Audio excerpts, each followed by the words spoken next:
अगर आप भी चाहते हैं राजीव रॉक्स के ऑडियो और वीडियो सबसे पहले आप तक पहुंचे, तो लाल बटन को दबाकर चैनल को सब्सक्राइब जरूर करें और साथ में बेल आइकन को दबाना ना भूलें। Presents by Rajiv Rocks.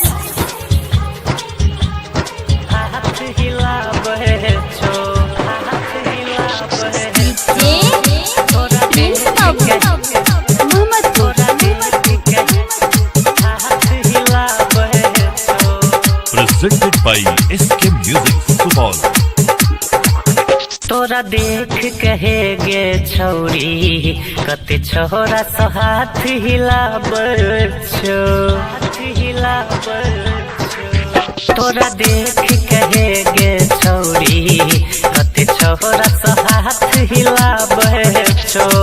पूरा करे छो फरमाइश तोहर, पूरा करे छो फरमाइश तोरा कोनियो तवज में आपर छो। तोरा देख कहेगे छौरी कते छोरा सो हाथ हिलाबै छो, कि तोरा देख कहेगे छौरी कते छोरा सो हाथ हिलाबै छो। पूरा करे छो फरमाइश तोहर, पूरा करे छो फरमाइश तोरा कोनियो तवज में आबै छो। तोरा देख कहेगे छौरी कते छोरा सो हाथ हिलाबै छो।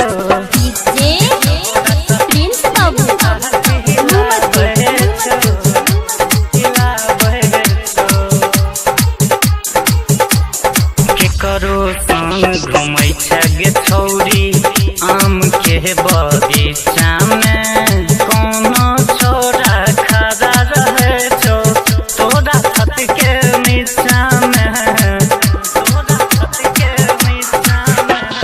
केकरो संग घुमै छगे छौरी आम के बगीचा में, कोनो छोरा खड़ा रहे छो तोरा छत के नीचा में। केकरो देने छिपायल निशानी, केकरो देने छिपायल निशानी, कियो जुम के जिंदगी बिताबै छो। तोरा देख कहेगे छौरी कते छोरा सो हाथ हिलाबै छो। तोरा देख कहेगे छौरी कते छोरा सो हाथ हिलाबै छो। तोरा देख कहेगे छौरी कते छोरा सो हाथ हिलाबै छो।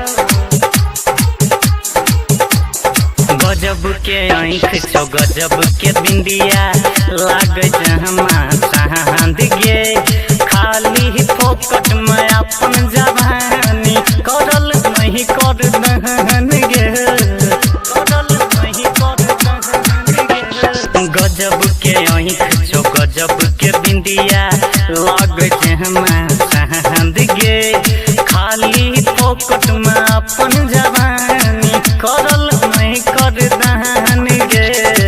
तोरे जवानी पर लिखल कहानी, तोरे जवानी पर लिखल कहानी, सोनू चिकर चिकर का गाबै छो।